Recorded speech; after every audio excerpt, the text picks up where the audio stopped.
Hello everyone, my name is Nick and welcome if you're new. Today we're going to do my May plant haul where I show you guys all the plants I have accumulated this month, the month of May of 2019.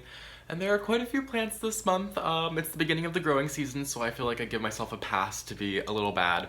But I also have some plant fairies in my life who just like to dump plants on me, and I love it. So I have quite a few to share, quite a few to the point that I really do not have time to share them all. So I'm going to share with you the best ones, the ones that you guys want to see. So let's go ahead and get started. So I'm going to group the plants together in this haul today to kind of, keep it a little bit more organized. So I'm going to start with my aroids, and I actually only got one interesting aroid, in my opinion, this month, and it's this Philodendron Mya. So I've been really wanting this plant. It was on my wish list for quite some time because of my Thematophyllum bipennatophytum. Yes, I know that's a mouthful. I think this plant that I'm referring to is commonly called Philodendron hope or Philodendron cellulum. And it was a really big problem plant for me for quite a few years. Like, I never could get it to grow, and then finally when I moved into this apartment that I'm living in now, I just shoved it in one of my brightest windows, and this thing has been growing like a weed. But it's huge, and I really love the shape of the leaves, so I was looking for something a little bit smaller for my bedroom that looked the same because I just love it so much, and this plant just hit the nail right on the head for me. So I just fell in love with it. I was looking for it, and then I found it on eBay, so I went ahead and purchased it, and I am just thrilled to have it in my collection. And I can see I've had it for quite a few weeks, so it's been adjusting to my home, and I can see right here that there's a really big leaf starting to come in, or form at least. So I'm excited, and I have some little leaves forming as well. There are quite a few plants in this pot, so it's a really wonderful specimen, and I'm really happy to add this Philodendron Mya to my collection. Next, we're going to go over the Hoyas that I acquired this month. Now, Hoyas are commonly called wax plants, and they've been really gaining popularity over the last few months, which is really exciting because that means we're going to start seeing more Hoyas on the market to meet that demand that people are seeking. So the first one I have to share with you guys today is this Hoya Crinkle Variegata. Now, this is a very small Hoya, as you can see, which I really appreciate because I'm running low on space, but this is just a variegated version of your standard Hoya Crinkle, which is just a more elongated leaf Hoya, as you can see. Now, the variegation's on the inside of the leaf, and it gets some beautiful pink on the new growth, which is very reminiscent of your standard Hoya carnosa tricolor or rubra, which are the variegated versions of your Hoya carnosa, your more standard Hoya. I have the plain Hoya Crinkle, and it's been a really easygoing Hoya, so I figured why not add this variegated version to my collection. Since it is variegated, it's probably going to appreciate a little bit more light than I give my standard Hoya Crinkle. However, I'm ready for that challenge because that plant has proven to be very easy thus far. So Hoya Crinkle Variegata, a really beautiful plant. Love how it's in a small pot. So the next Hoya I have is one of the more standard Hoyas. So it's a Hoya carnosa, however it's a little bit more hard to find Hoya carnosa, so it's called Hoya carnosa Crinkle 8. So it's a much more crinkly Hoya, not quite as crinkly as your Hoya rope or Hindu rope Hoya. But this one is called Hoya Crinkle 8 because they say that it gets 8 crinkles in the leaves. Now, I have counted.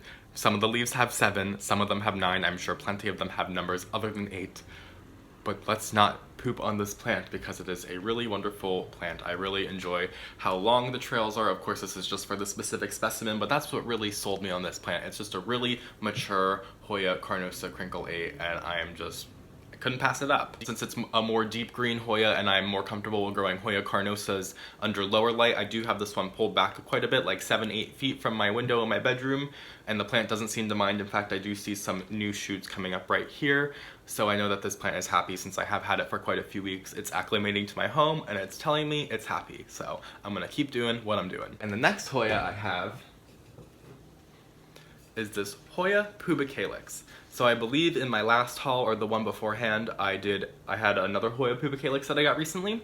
That one was a much more deep green Hoya pubicalyx, and it was lacking some of this silver splotchiness that these leaves have. So they're two different variants. There are many different types of variants of the Hoya pubicalyx. So I do not know what this type is, and I do not know what the other type is that I have behind me.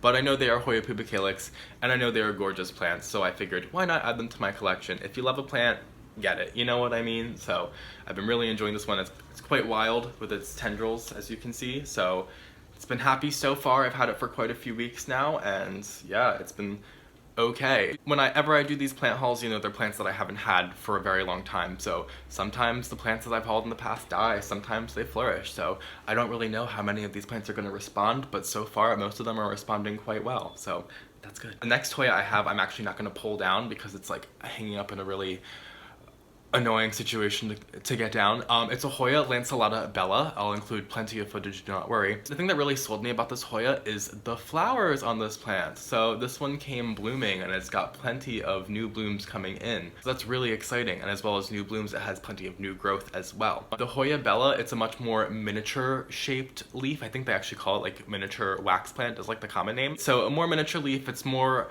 I think, about the flowers, which like I said really sold me on this Hoya. So really gorgeous flowers. They do have a smell. It's a little bit, it's light, but it's very floral and botanical, so I do really appreciate that. And it's a little bit different to the flowers that are like the orchids in my home that bloom, or like the Christmas cactus. So it's really nice to have something a little bit different in my home, and seeing them makes me really excited to see my other Hoyas bloom. And I do have one more Hoya to share with you guys today. It is a Hoya Bovada, and I really love this one. This is my newest one that I have acquired. As you can see, it's still hanging out in its nursery pot in this plant hanger, so you know it's very new if it's still in its plastic hanger, because I hate these plastic hangers. But really gorgeous plant. You can understand why I couldn't turn it down. True to the name, it has Abavat leaves that are quite round, as the name says, and they are very splashy. This might be the Bovada splash. I'm not too sure. I just know it's Hoya Bovada, but a really wonderful plant. Only had it for a little bit, so hopefully it grows well. Typically when I bring new plants home, I stick them under my grow lights, because that kind of assures me that it's going to do well for at least the time it's under there, unless it's a really finicky plant, which I have no luck. I'm quite confident that this Hoya Bovada, like my many other Hoyas, is going to give me a good time. So I'm very excited to watch this one, as well as my other Hoyas grow. These next two plants are in the Vitaceae family, which is one of my absolute favorite families of houseplants. So these plants are related to grapes. So these plants love to tendril and vine and climb up things just as grape plants do in a vineyard. So they are just so absolutely fascinating to me, and I love them, and I have to have them in my home. So this one is a Cissus discolor. Cissus is one of my favorite genus of houseplants. They are just so lovely, as like I said, they love to just climb up anything that they can grab onto. So when I bought this one, it was in a hanging basket, and I kind of pulled the vines off the plastic hangers, because as I said, I hate the plastic hangers. So I might have shocked this plant a little bit, or it might have not liked where I put it, because I put it back here, which was probably like, you know, 6 feet away from the south-facing window, which I would think was a good space for it, but this plant was telling me, I am not happy. It dropped quite a few of its leaves. So I stuck it in the magic space, which I consider to be the 2 shelves which are over in my kitchen, right next to the window. I stuck this plant there, and there is so much new growth, as you can see. So inside the pot, not very happy looking, but that's what happens with plants over time. But there is so much new growth. In fact, I'll definitely do a close-up so you guys can see how much new growth there is, because there are just a countless number of new growing tips, as I can see, and the vines look fantastic. So this plant is not giving up anytime soon. In fact, it is just getting started, so I'm really excited to watch this one grow. I feel bad that I don't have anything for it to climb up in the space that it's in, but for right now, I'm working with what I got, and this plant doesn't seem to mind with all the new growth. So yeah, really loving the Cissus discolor. I think they also call this Rex begonia vine, but it is no way related to begonias. Really beautiful plant.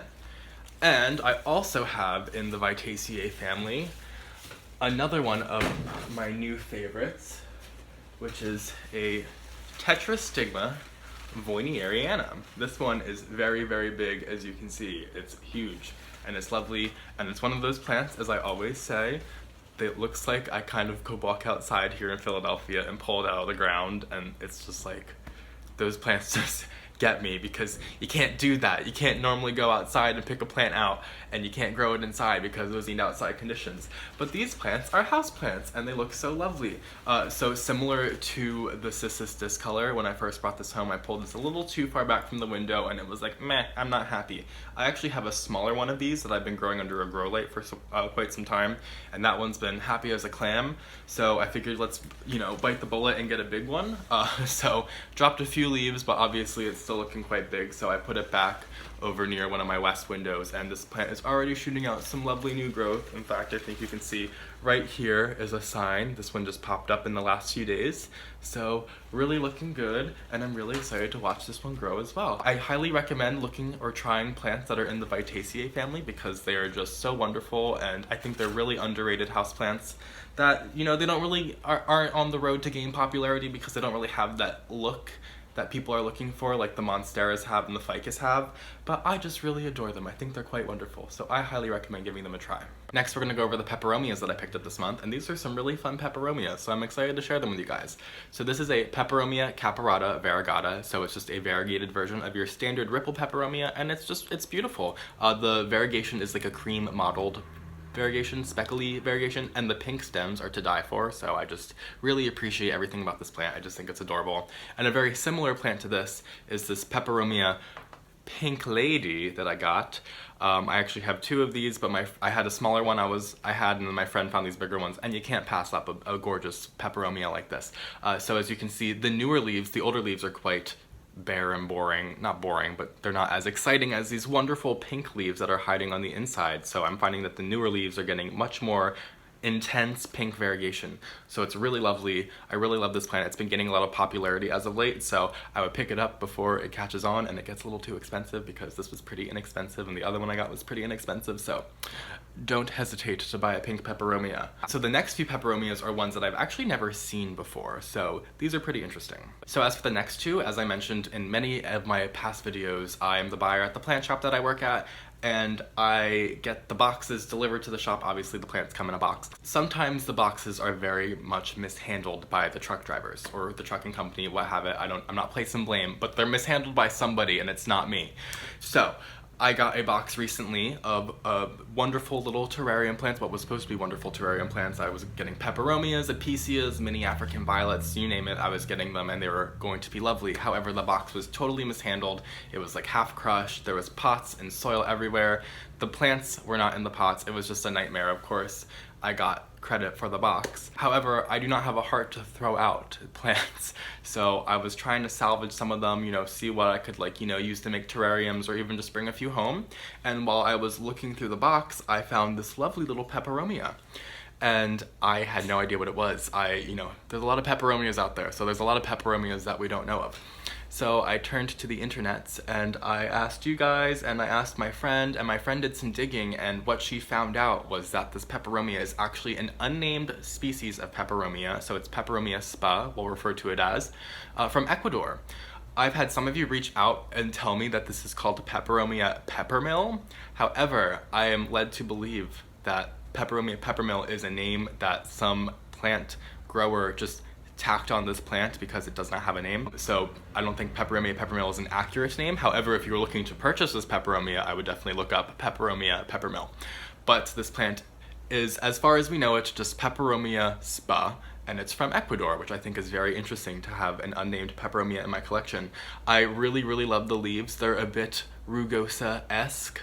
Rugosa is another type of another species of peperomia that has very similar looking leaves in color and shape, but a very different stature. This one grows much more, as you can see, like Peperomia Caparata. It's kind of leaning towards the light, but I really, really love the look of this plant. It's just really fun, really different, really out there, and I'm really excited to watch it grow.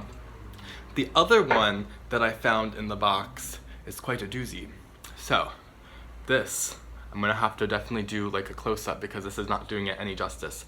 I believe this is the orange peperomia, the orange version of the Peperomia rugosa, or the pumpkin, Peperomia pumpkin they've been calling it. So I've been babying the hell out of this. It was a lot smaller when I found it buried in the box in soil. I think I actually need to get a little bit deeper in soil. I feel like the soil should be up to here where you can see like the white, but I'll take care of that after I'm done filming, don't you worry. This was the newest leaf when I brought it home, and it's since put off this leaf right here. So like I said, I'm babying the hell out of this plant. I've seen it go for a pretty penny on the internet, so I am definitely going to be keeping a close eye on this plant, and I'm like so afraid to take it out of this little 2-inch pot because I feel like I just don't want to drown it. I would hate to lose this plant. Normally I'm a little like hands-off plant parent, like if it dies, it dies, and quite frankly, I didn't even pay money for this plant, and I need this plant to live. So wish me luck with this one. And then the last peperomia I have was not from that box. That was a disaster. This is a Peperomia Red Ecuador. So it's got a wonderful red undertone on the leaves and a gorgeous little, standard kind of not exciting peperomia on the front, but I fall in love with any peperomia or any plant that has red or purple on the back of the leaves. I just think it's such a wonderful characteristic for plants to have. So Peperomia Red Ecuador. I'm really enjoying this one. Obviously it's very small right now, but many of my peperomias I have purchased in these small 2-inch pots and had them flourish into large, well, large for a peperomia, which isn't very big, but large enough to make Nicholas happy. So I hope you guys think these peperomias are pretty interesting because I've been pretty enthralled with them and I'm very eager to watch all of them grow, specifically the little pumpkin one. Here's another little one-off plant. So this is a cast iron Milky Way, or an Aspidistra eladia Milky Way. Aspidistras or cast iron plants are really wonderful plants. They're supposedly very low maintenance. I have killed one in the past, but I think I was a little too forgetful. So I try to water my Aspidistras once a month. I just throw them in the shower, give them a really good soak, and try to forget about them till the next time I pay my rent. It's kind of just one of those set and forget kind of plants. You just don't want to forget about them too much because they don't recover very well from drying up, so there's something to keep in mind. I love the pattern on the leaves. It kind of reminds me of like those calla lilies that you see all over the place, but this is much more of an indoor plant. Really gorgeous, can't get over the patterns on it, so really excited. You can't turn something like this down, and I got a lot of comments when I was walking home with this guy because he's gorgeous. Next, we're going to talk about the begonias that I've acquired. So these are all angel wing begonias. I personally find angel wing begonias to be the best ones to grow indoors. I just find like Rex begonias to be a little too difficult. I haven't really messed around with like rhizomatous begonias, but for right now, I've had an angel wing begonia for about a year. It's called Begonia My Special Angel. It's been growing absolutely wonderfully for me. So I figured let's try out a few more this summer. Angel wing begonias are ridiculously cheap because they're normally sold in like the outdoor sections in plant shops, at least in the plant shop I work at, and outdoor plants typically cost a lot less than indoor plants. I don't know why, but they just do, so I've gotten a few and I really enjoy them. So this one is simply called Begonia Frosted. It's really gorgeous. It's got those white speckles on the leaves, quite a bit more than my Special Angel, and it's got a lovely red outline to the leaves, and the stems are lovely in red as well. You can see that this plant clearly has a front side of the plant. So I have this side of the plant just facing the sun. It sits probably about 5 feet back from my south-facing window, and it's been growing really, really well. It's dropped one little leaf from the bottom, and that's all. It's been in my home for about 3 weeks now, so I'm saying that's good. I haven't really paid attention to if these are new leaves or if these leaves and how much the leaves have grown. I obviously have quite a few plants, so I don't really pay attention to every single one in the way that I should, but it's clearly looking really good. I also have another one right here.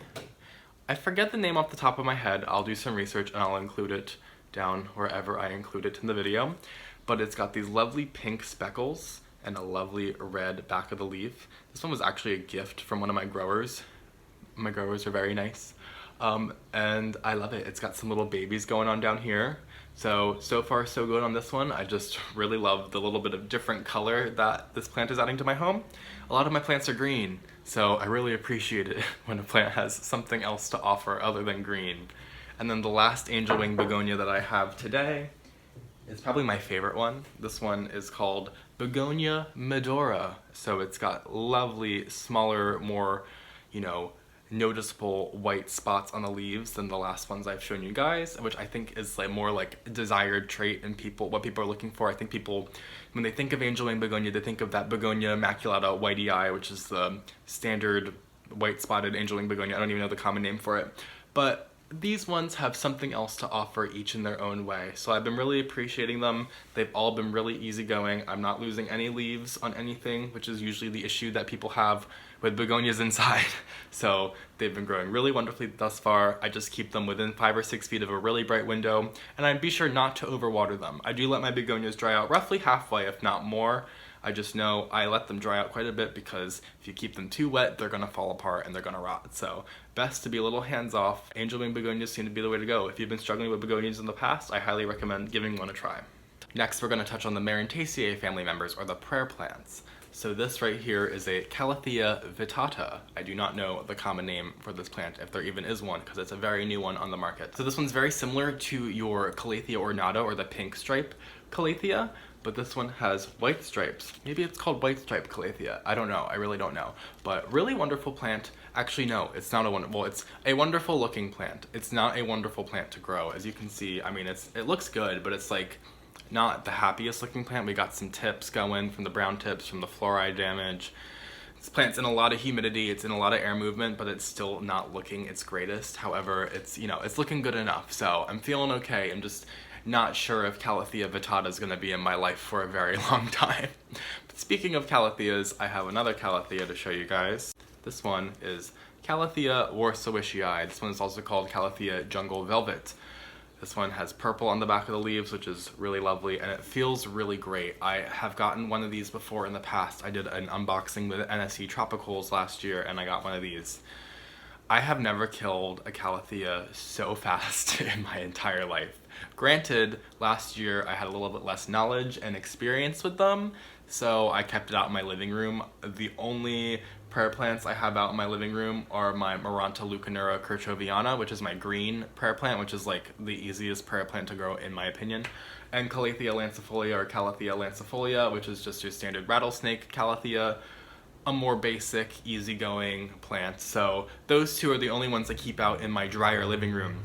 I keep all of my other prayer plants in my bedroom where I keep the humidifier on and I keep the fan blowing. I'm basically trying to replicate tropical conditions for these guys. So I figured for $4, why not try this little Calathea Warsawischii, because it might grow, it might die, but I won't be mad if it dies if it was only $4. So really a wonderful feeling plant. Once again, not a wonderful plant. I kind of joke and say that Calatheas or prayer plants are the bouquet of flowers of the houseplant world, where they look great, they look wonderful, in fact, they look more beautiful than a bouquet of flowers in my opinion.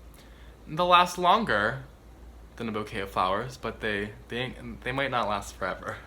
So just keep that in mind. I might not spend $70 on a rare prayer plant. So just my 2 cents throwing that out there. But when a plant feels like this, I don't blame you for buying it. And then the last prayer plant that I have to share with you guys today is one I'm personally really excited about, because I've had them before in the shop in much bigger pots, and I'm running low on space, so I can't be bringing big things home. So it's this little baby Tenanthe setosa. I couldn't believe it when I found this. I was like, they make these this small? I mean, obviously, they have to start somewhere. I just don't normally see them sold this small.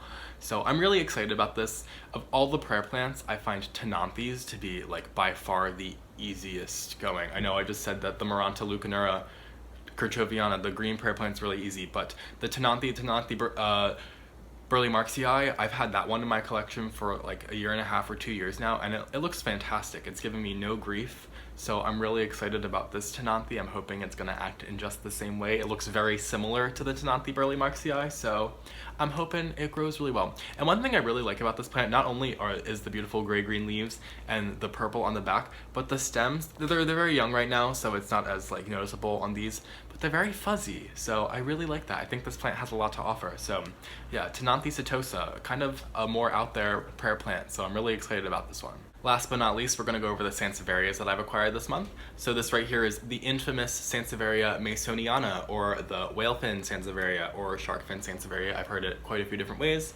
It's just the lovely, usually sold as one little Sansevieria coming out of the ground. Sometimes they have babies, sometimes they're much bigger, but typically you're going to see it like this, but just one coming out of the pot. And it's just so lovely. I love the brown streak that it has along the outside. I think it's quite a nice outline. Your other Sansevierias don't really have that, so not like it's that big of a deal, but I just really care for that. And then I love like the snakeskin pattern that this guy gets. It's so intense. And then the next one I have is Sansevieria Hallii Fat Boy. That is actually the botanical name of this plant. A little offset of this guy, really cute. Lovely little ridges, as you can see, and then a lovely taco shaped leaf. It's a wonderful little Sansevieria, so I'm really excited about this one too. And it has that lovely little brown outline that the Masoniana has that I really appreciate. I just think it's lovely, it's great to look at, it looks fantastic.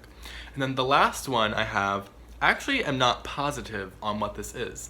I think this is Sansevieria Ehrenbergii, or a type of it, which is just the samurai Sansevieria. I have a dwarf one.